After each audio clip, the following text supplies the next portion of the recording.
How to generate tax refunds in Canada. The hidden secrets. Taxes is the single biggest expense for Canadian families. There are numerous legal ways by which you can lower your taxes and also generate tax refunds. After studying for more than 15 years, preparing and designing all the tax courses at FinTech College for our thousands of students and consulted more than hundreds of businesses in GTA, here are the top 4 ways by which you can lower your taxes and generate tax refunds. In this video, I will go through different tax techniques which you can apply when you file your tax return. First, investments. You can lower your tax bill significantly by doing investments, as these contributions are tax deductible. Capital gains taxes, RRSP, group RRSP, employer RRSP, and RESPs. Let's look at that. First, what is capital gains? Capital gains and losses can occur with many types of investments and property, including stocks, bonds, mutual funds, exchange trade funds, ETFs, rental properties, cottages, and business assets. How are capital gains taxed? Capital gains are often considered a form of passive income. However, they are taxed differently than employment income. The first thing to know is that capital gains are added to your income for the tax year in which they are earned, just like employment income. The new 2024 capital gains. What has changed since June 25, 2024? So we have an example over here where there are 2 parts. One is before June 25, 2024. The other is after. The capital gains realized in this example is 500,000. Before and after. What happens with the capital gains? Well, first of all, let's divide that amount in 2 parts, because the new rule applies once you go past 250,000. So less than 250,000, both the sides, the inclusion rate is going to be 50%. That means what? That the capital gain amount is going to be 125,000 before June 25, 2024, and even after June 25, 2024. There is no change in that. Okay, so what changes? The thing that changes is now, when the amount goes above 250,000, you will see the inclusion rate is different. Before it was still 50%, but now it is 66.67%, making with that the capital gain amount before still 125,000, but in the new rate, now that gets bumped to 166,675. So basically, the total amount of taxable capital gain from 500,000 before was 250,000, which is 50%. But after June 25, 2024, from the same 500,000, now it will be 291,675. In turn, that means there is a difference of 41,675 on which that additional amount which will be added to your income, and we will be paying tax on that. So basically, if someone wants to understand capital gains, what is the new thing that has changed after June 25, 2024, then this is how things have changed. Before that, it is still the same. Okay, so if someone says, I have capital gains and I also have employment income, of course, in that case, your income is going to be bumped up probably in the highest tax bracket. So you might be wondering how to minimize the capital gains tax. Well, there are 3 different techniques by which you can do that. First, use tax-free or tax-sheltered accounts. What is that? A tax-free savings account, TFSA, can help you avoid capital gains tax. The income you earn in a TFSA on most types of investments is not taxable, even when the gain is realized. Funds withdrawn from a TFSA are generally also not taxable. Number 2, tax loss harvesting. What is that? In Canada, you can offset taxable capital gains with net capital losses. This reduces your overall tax burden and is known as tax loss harvesting. Lower performing funds in a portfolio generate a capital loss that may be used to offset all or part of any realized capital gains. And number 3, track expenses.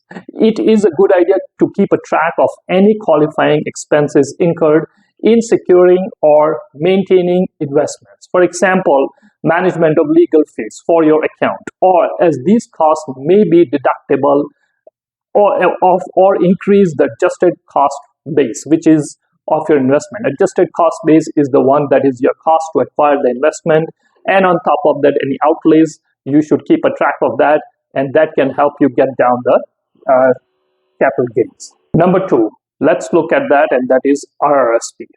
A registered retirement savings plan, RRSP, is a savings plan registered with the Canadian federal government that you can contribute for retirement purposes. RRSP contributions are tax deductible, meaning they can be deducted on your current year tax return, potentially reducing the total amount of taxes you pay. Any investment income earned from investments held within the RRSP can then grow tax deferred as long as the money remains within the RRSP until it's withdrawn. Let's look at an example over here. For example, let's say you earn $70,000. 18% of the one that is allowed the RRSP contribution, that is going to be $12,600. That is your contribution limit. Well, let's say you put an amount of $5,000 in RRSP contribution that year. What happens thereafter is now your taxable income has gone down from $70,000 to $65,000. So basically, you will be paying tax on $65,000. Carry forward will also be there because you had a room of $12,600 in your RRSP. You contributed only $5,000, so you have $7,600 with you, which will be carried for next year, and you can use again next year for your RRSP contribution. So that is RRSP, which can help us. Well, you know what? There is another one which can also help get our taxes down, and that is group RRSP. What is group RRSP? A group RRSP is like owing a common investment. You put in your small contribution which your employer may match. It can make sure you save for retirement, provide a welcome tax break, and cost less than a non-group plan. Contributions to your RRSP reduce the income tax you pay. And if you contribute through payroll deductions, your contributions are invested before tax is deducted. This allows you to realize the savings on the spot. Let's look at an example for group RRSP. Assuming you are in a 40% tax bracket, a $25 contribution will cost you only $15 net. How? Because of the effect of the tax break when you make your contribution. Income tax on investment earnings in your group RRSP will be deferred until you withdraw them. The next after that, which can be significantly helpful, of course, which is also called employer RRSP. What is that? Some employers also choose to layer on a matching program that parallels contribution made by employees. These employer RRSP matching contributions are usually between 2% and 5% of an employee's pre-tax salary. The contributions employer makes to an employee's group RRSP are considered a taxable benefit to the employee. For example, let's say you work for business A. The business A will match the employer's contribution up to a set maximum of $2,500 per year. That means the maximum they will match is $2,500. Now, if you contribute $2,500 to the RRSP in a year, then your employer, which is business A, would also contribute same $2,500. But let's say if you contribute $3,500, your employer would only contribute the stated maximum, that is $2,500. So from employer or employer, from business to business, there are policies which can be set, and that is what can be beneficial to the employee with respect to RRSP. The fifth, which we will be looking in this category, is going to be RESP, Registered Education Savings Plan. Correct. Unlike with a Registered Retirement Savings Plan, RESP contributions themselves do not give you a tax deduction. So if someone thinks that if I put money in RESP, do I get a tax deduction? The answer is no. However, this doesn't make the RESP account less powerful as an education savings vehicle. The RESP has three significant benefits for investors. One, tax-sheltered growth. Money invested in an RESP is a tax-sheltered, meaning it continues to grow tax-free as long as it stays within the RESP count. 2. Withdrawals are taxed in the hands of the beneficiary. Unlike RRSPs, the grant and growth portion of money withdrawn from an RESP and used towards educational expenses is taxed in the hands of the plan's beneficiary, and that is the student, not its subscriber, mean to say not to a parent or grandparent who opened the account. This is good news. Why? Because students are usually in a lower tax bracket than their parents or grandparents. So, of course, when withdrawn, the taxes are almost going to be nil or very low. These are reported on T2202 form that student received. Number 3, government grants. The RESP is made more attractive by the Canada Education Savings Grant, which is also called CESG, a 20% boost to your RESP made by the federal government up to a yearly maximum of $500 and a lifetime maximum of $7,200. If you contribute $2,500 to the RESP in a given year, the government will contribute 20% of that, that is $500. So making it $3,000, right? Some families are also eligible for other government's grants too. So RESP is also equally valuable with respect to the investment. Okay, let's look at how self-employed business owners can get benefited in the tax break. So we are going to look in that. First, work from home expenses. Second, claiming vehicle and depreciation costs. Third, Ontario Cooperative Education Tax Credit. And fourth, business loss. So the first one, work from home expenses.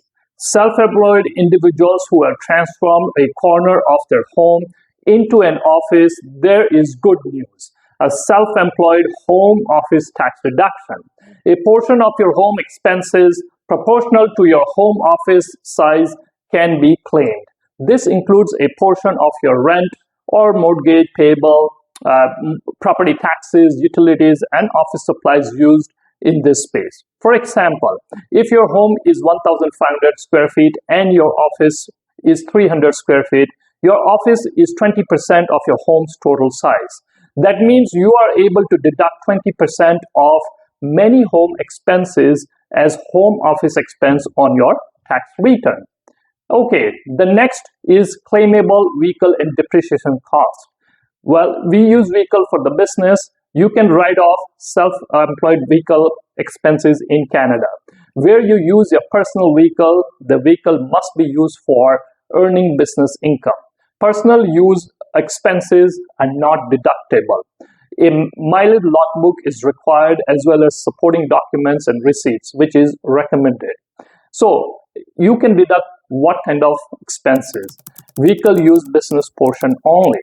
Keep records, kilometers logbook. Deductible expenses can be what?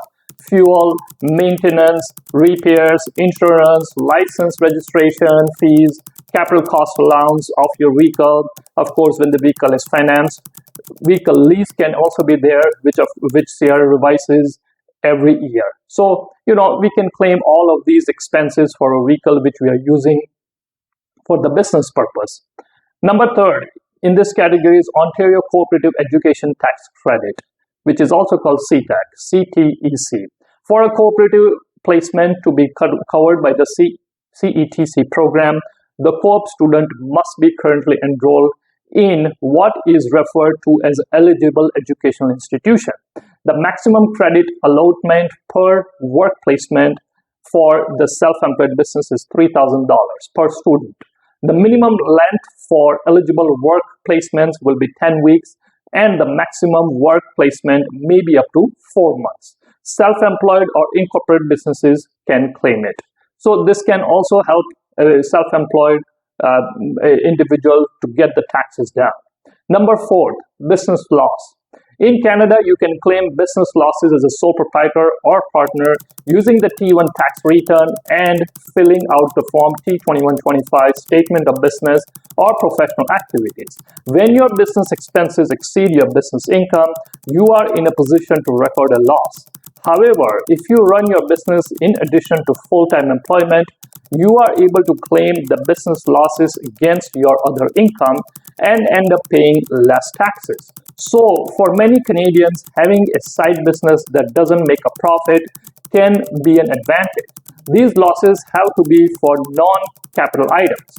But this is where some people get into trouble with the CRA.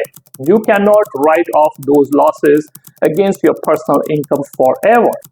The law says that when you start a business and make claims to the CRA, that has a reasonable expectation of profit, i.e. that forever, year over year, we're showing losses. Well, of course, that is where the problem can be with CRA. So the next topic we have, how do we get further our taxes down or get refunds, is deductions. Moving expenses, childcare expenses, carrying and interest charges. Let's have a look at the first one, which is moving expenses. Are you employed or self-employed? You can claim moving expenses if the below two conditions are met. First, if you have moved to a new home to work or to run a business out of a new location, you can deduct eligible moving expenses from the employment or self-employment income you earned at your new work or location. Second, to qualify, your new home must be at least 40 kilometers closer to your new work location. You must establish your new home as the place where you normally live. For example, someone say, hey, you know what?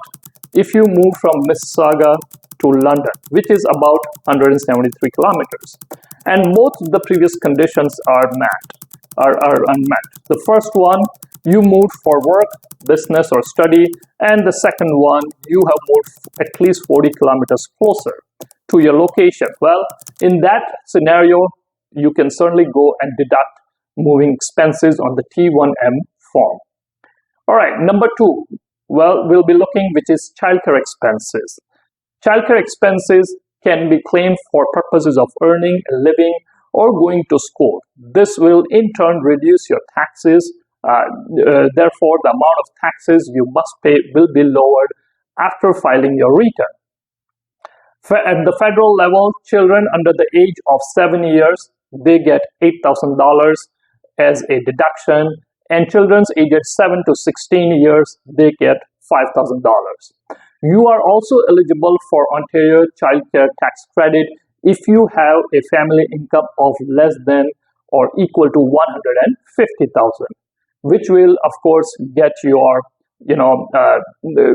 credits for the provincial level of Ontario, and that is going to help you on your tax return. The next is carrying and interest charges.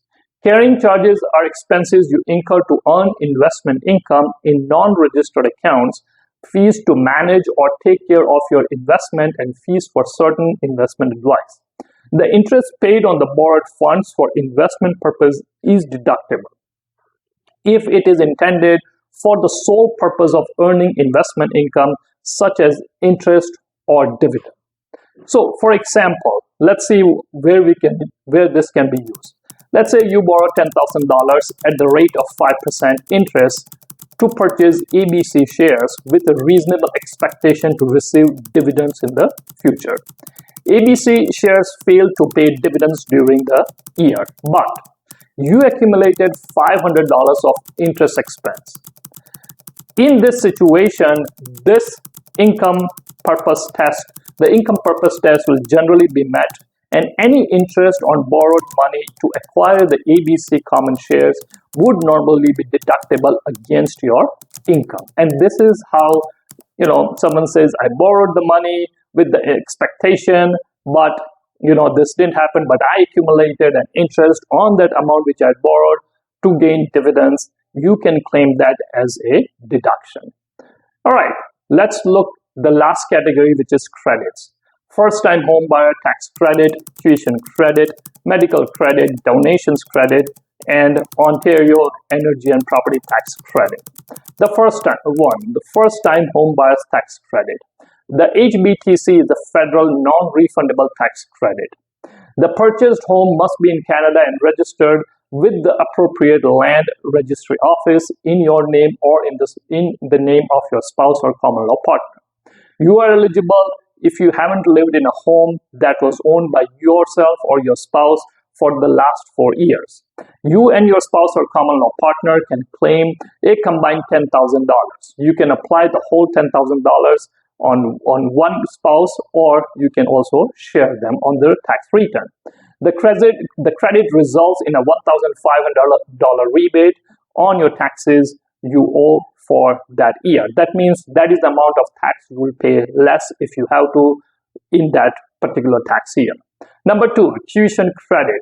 The tuition tax credit is a non-refundable tax credit available for post-secondary students. This means that if you pay for tuition and other educational costs, you can let the CRA know when you are filing your taxes, and they will lower your tax bill either now or in the future.